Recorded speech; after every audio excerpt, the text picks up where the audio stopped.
Next, we'll recognize Mr. Fry from the great state of South Carolina. Thank you again, and welcome to the committee. Thank you, Mr. Chairman, and thank you for your leadership on this issue. Good afternoon to our witnesses. I really appreciate the professional discussion in which you are informing us. I think that that partnership is absolutely needed as we launch into this brave new world called AI.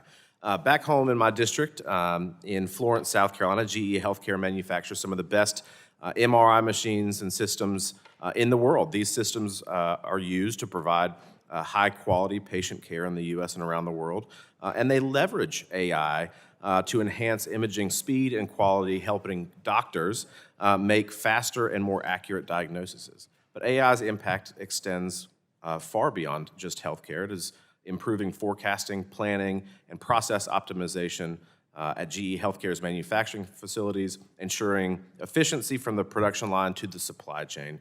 And it's not just changing manufacturing, it's really redefining our economic future.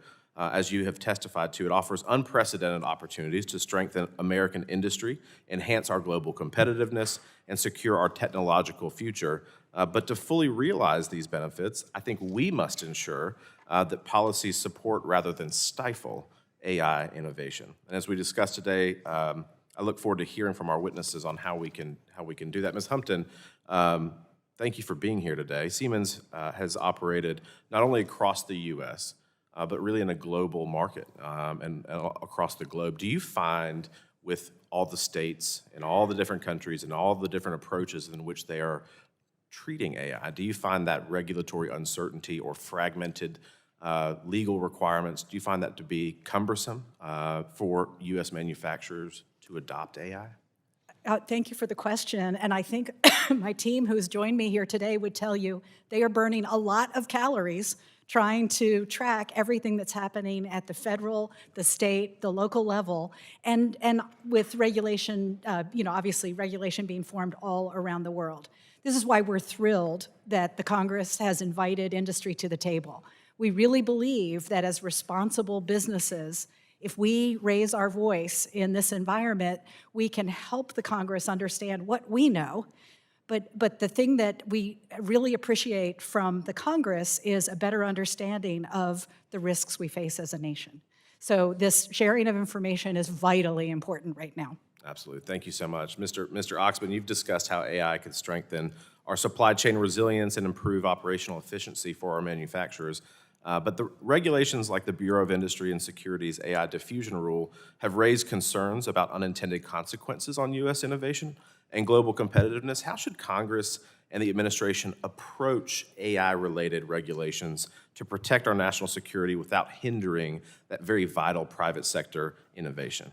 Thanks, Congressman Fry. I'm glad you mentioned that AI diffusion rule because that is something we were very disappointed to see happen in the waning days of the Biden administration. The good news is there's an opportunity, there's an open rulemaking, the Trump administration can make that rule better. These are complicated issues. Protecting national security is obviously vital as we look at opportunities to continue global leadership by the U.S. in AI. So our hope is that the industry collaboration that we'll see in the coming weeks and months will lead to a better rule than was adopted the first time around. And that's particularly important because, as you noted, these supply chain issues are also supply chain security issues. So we need to make sure that American manufacturers have access to everything they need to build and grow the economy here, but we also need to make sure that vital American national security interests are protected overseas. And we're looking forward to working with the administration on striking that balance and working with Congress to make sure that there's proper analysis here as well to make sure that balance is struck. Thank you for that. Mr. Kinder, you talked about this with my colleague, Ms. Dingell. What do you think the biggest challenges are for SMEs right now as it relates to AI? Thank you for the question. Small and medium-sized enterprises, they face global competition, and they need to invest to stay competitive. They need to be able to invest in digital transformation. They need to be able to invest in AI, and switching costs are high. So they have systems that are in place now that they are using. Those switching costs are high.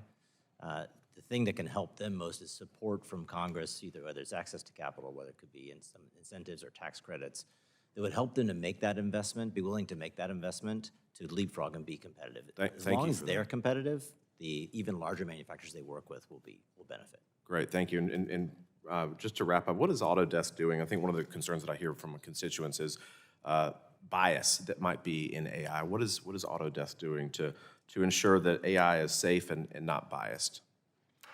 Yeah, I mean, similar to, I think, what Siemens is doing around industrial AI, we train on very specific data sets that are around the manufacturing process.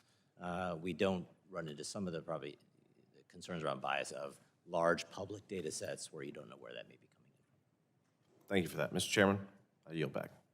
I thank the gentleman. Now recognize Mr. VC from great state of Texas. You're recognized for 5 minutes.